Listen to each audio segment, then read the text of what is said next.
मेरा नाम रविंद्र सिंह है और आप देख रहे हैं द स्टेट सेंटिनल। मैंने कैप्शन में लिखा है कि मेरा मन करता है, मेरा दिल करता है कि आपको बद्दुआ दे दूं, लेकिन मेरे असूल इसकी इजाजत नहीं देते। ये इश्यू, ये प्रॉब्लम, ये जुल्म आपके सामने रखने से पहले आपको एक कहानी सुनाता हूं।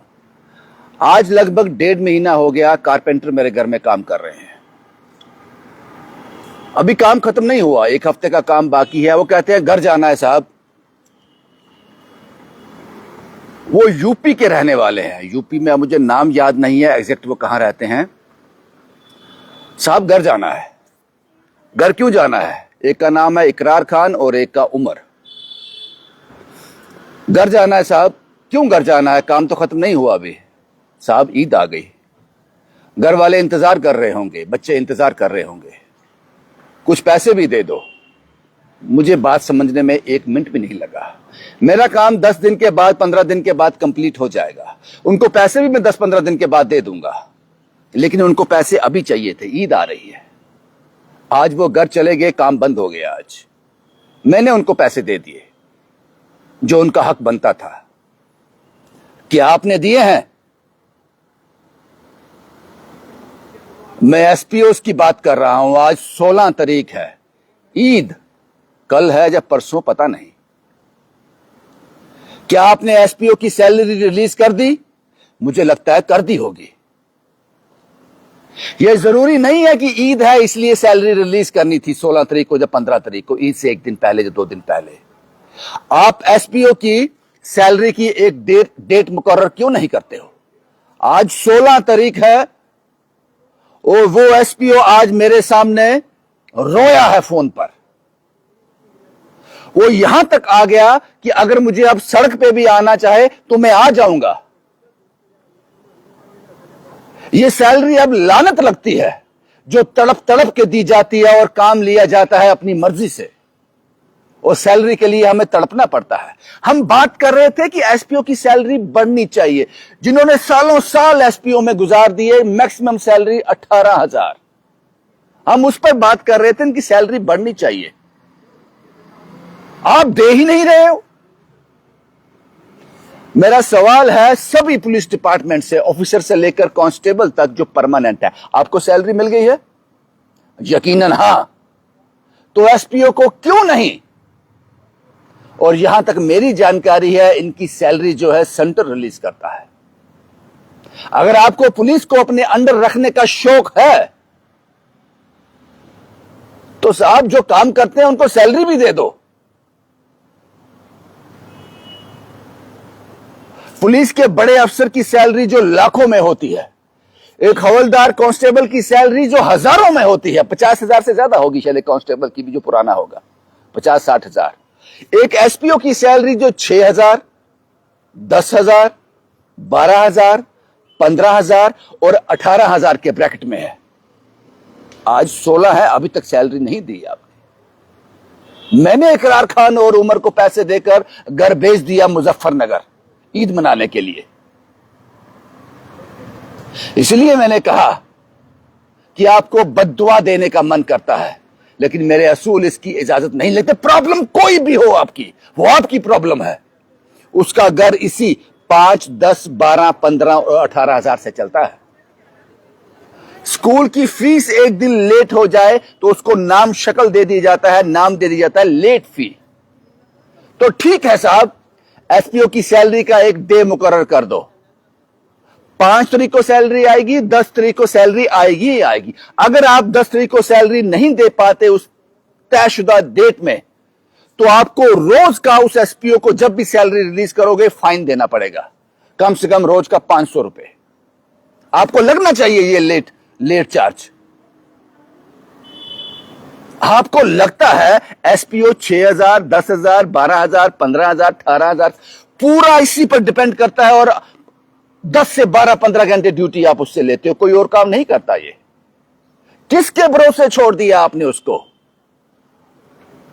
आज तो मैं रिपोर्ट इसलिए कर रहा हूं कि ईद है साहब, तो आप सोचो कि ईद है, आप सैलरी आपने आज तक रिलीज नहीं किया, 16 तारीख है, तो आम दिनों में आप इन लोगों के साथ क्या करते होंगे?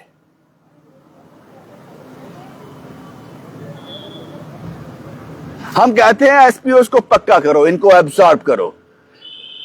इनकी सैलरी जब तक इनको एब्जॉर्ब नहीं करते, कम से कम इनकी सैलरी 1000 रुपया पर डे तो होनी चाहिए। मिनिमम 1000 रुपया पर डे हर एसपीओ की सैलरी होनी चाहिए, 30,000 रुपया। आप जो 6,000, 10,000, 15,000, 18,000 जो मैक्सिमम है उस पर आपने लगाए हैं, उसकी भी सैलरी नहीं दे रहे आप। बद्दुआ तो कोई ना कोई दे रहा है आपको, बद्दुआ तो मिल रही है, और ये बद्दुआ तख्ते पलट देती है। आपको क्या लगता है कि जो एसपीओ 6, 8, 10, 12, 15, 18,000 सैलरी ले रहा है, वो इस पर डिपेंड करता है?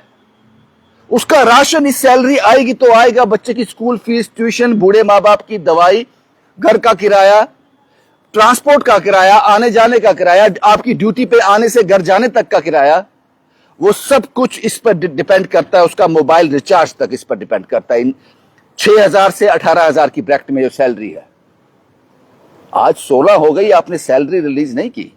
आपको अपने कर्मों पर कभी भी नजर नहीं जाती आपकी। ये कर्म है आपके। आपको एक डेट फिक्स करना चाहिए कि इस डेट को सैलरी आएगी ही आएगी। अगर मैं उन एसपीओस की आपको वीडियो रिकॉर्डिंग सुना दूं जो उन्होंने वॉइस नोट मुझे भेजे हैं, रो रहे हैं वो लिटरली, और यहां तक कह रहे हैं कि अब वक्त यहां तक आ गया है, अगर हम सड़क पे आ भी जाएं, प्रोटेस्ट कर भी दे, जिंदाबाद मुर्दाबाद कर भी दे, उसके बाद क्या होगा? नौकरी से निकाल देंगे ना साहब, रेहड़ी लगा लेंगे, इज्जत की तो मिलेगी। ये तो सैलरी मांग ले रहे हैं, भीख मांग रहे हैं आप लोगों से। शायद 19-20 को ईद है, आपने अभी तक सैलरी रिलीज नहीं की। मैं फरवरी की सैलरी की बात कर रहा हूं, 16 मार्च है, फरवरी की सैलरी रिलीज नहीं की आपने अभी। सोचिएगा जरूर इस पर,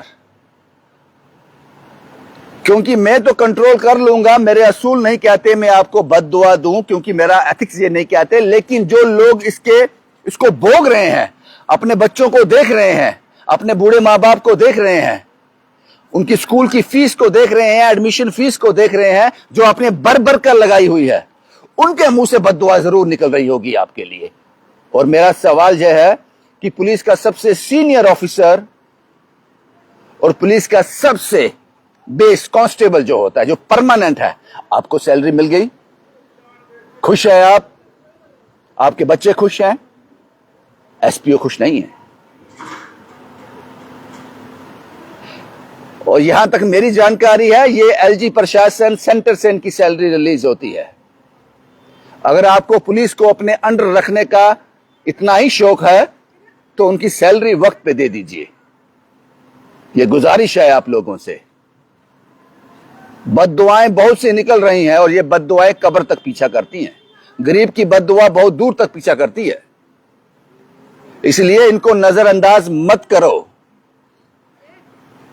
इनको नजरअंदाज करने का मतलब है खुदा को नाराज करना, क्योंकि मेहनत से हर महीने मेहनत कर कर जब इनको अपनी सैलरी मांगनी होती है तो भिखारी बन जाते हैं ये लोग आपके सामने। जरूर इसके बारे में सोचिएगा। और दूसरा जो इश्यू जिसको आज मैं एक छोटा सा टच जरूर देना चाहूंगा, हम जानते हैं कि महिलाओं के लिए, लड़कियों के लिए कानून में एक विशेष स्थान है, एक विशेष प्रावधान है, इनको प्रायोरिटी दी जाती है, देनी भी चाहिए, देनी भी चाहिए। बहुत से ऐसे केसेस हैं यहां पर आदमी ने औरत को दबाया है, तो उसके लिए कानून बने हैं, इससे मैं एग्री करता हूं।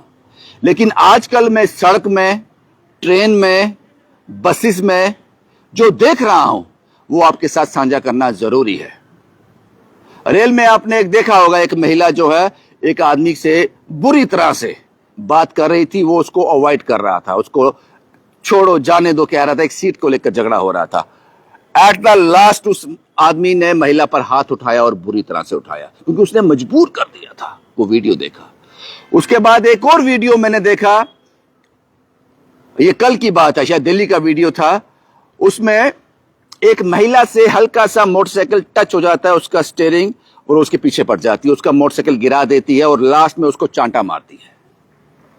उस लड़के को बड़ी बहस के बाद उसको चांटा मारती है, जबकि वो उससे बोल रहा था मुझे जाने दो, हल्का सा लगा है, सॉरी, मैं माफी मांगता हूं। जो बाकी इर्द गिर्द लोग खड़े थे वो भी यही, लेकिन उसने चांटा मार दिया लड़के को।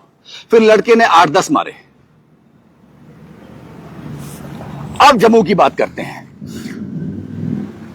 एक खड़ी स्कूटी को, उसमें लड़का बैठा था, पीछे से एक गाड़ी आती है, उसको हिट करती है, खड़ी स्कूटी को। महिला गाड़ी चला रही होती है, बाहर आती है। आप यकीन मानो उस लड़के का गाल, जैसे कश्मीर का लाल सेब होता ना, कोई और एग्जांपल नहीं दे सकता कितना लाल था, जैसे कश्मीर का लाल सेब होता है, इतना लाल हो गया, चांटे मार मार कर। फिर मार्केट वालों ने ये सारा एक्सीडेंट देखा था, वो सब लोग बाहर आ गए और उस महिला को बोला कि गलती आपकी है, आपने खड़ी स्कूटी को हिट कर कर उसको मारे जा रही हैं, और वो चुपचाप सह रहा है। वो इसलिए सह रहा है कि अगर जवाबी में वो एक भी चांटा उस महिला को मार देता तो वो बेचारा थाने के चक्कर लगाता रहता। फिर उन सब मार्केट वालों के कहने पर, दुकानदारों के कहने पर, उस महिला ने उसको सॉरी बोला लड़के को, और फिर ये मामला दफा दफा हुआ। अब इसको रिवर्स में देखते हैं। अगर यही सब कुछ हुआ होता, एक महिला स्कूटी पे खड़ी होती, एक जेंट्स उसको आके हिट करता और उसके बाद उस महिला को 8-10 चांटे मारता, उसका मुंह कश्मीर के सेब की तरह लाल कर देता, उसके बाद आपको क्या लगता है कि उस आदमी को पहले तो वो मार्केट वाले मारते, उसके बाद उसको थाने ले जाकर सालों साल उस पर केस चलता? सोचिएगा जरूर। मैंने कहा महिला के लिए जो कानून बने हैं वो ठीक बने हैं। कहीं ना कहीं आदमी महिला पर अत्याचार करता है, लेकिन जो तस्वीरें हम देख रहे हैं इस वक्त वो हैरान कर देने वाली हैं। अगर कोई महिला किसी पुरुष पर सड़क के बीच, पब्लिक के बीच हाथ उठा देती है तो उस मर्द को क्या करना चाहिए?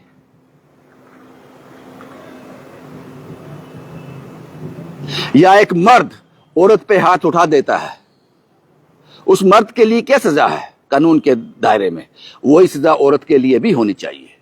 और जो मार्केट वाले हैं, सड़क पे हैं, जो लोग देख रहे हैं, जितना गुस्सा आपको एक पुरुष महिला को अगर सड़क में बदतमीजी कर रहा है, पिटाई कर रहा है, उस पर आना चाहिए, उतना ही गुस्सा उस वक्त भी आना चाहिए जब एक महिला जो है एक पुरुष की पिटाई कर रही है, उसे बदतमीजी, उतना ही गुस्सा आना चाहिए। कानून सबके लिए बराबर होना चाहिए। हालांकि मैं जानता हूं कि सब लोग इस बुद्धि के नहीं होते, लेकिन कुछ हैं जिनको पता है कि कानून हमारे साथ है तो कुछ भी कर दो। क्योंकि ये जो मैंने देखा, जम्मू की बात जो मैंने लास्ट में सुनाई, स्कूटी वाली और वो वाली, बाकी दो बातें तो मैंने एक ट्रेन का देखा, वो भी 3-4 दिन पहले हुआ था, और दूसरा वो। इसलिए मैंने आपको बताया कि आपको सब्र से काम लेना है। जो सजा एक पुरुष जब स्त्री से बदतमीजी करता है, हाथ उठाता है, जो सजा कानून में उसके लिए है, एक महिला के लिए वही सजा है। लेकिन उस सजा तक पहुंचने के लिए बड़ी मेहनत करनी पड़ती है, और पुरुष को वो सजा आराम से मिल जाती है, क्योंकि सिंपैथी है ना। ये एक एंगल था जो मैंने आपके साथ साझा किया। हालांकि सब महिलाएं ऐसी नहीं होती और सब पुरुष भी ऐसे नहीं होते, लेकिन समाज में जो घटित हो रहा है उसकी मैंने एक झलक आपके सामने रख दी। और बाकी जो पहला मुद्दा मैंने आपके साथ साझा किया, एसपीओ की सैलरी रिलीज करो उनकी सैलरी। शुभम कुमार के साथ Ravindra Singh, the state sentinel के लिए।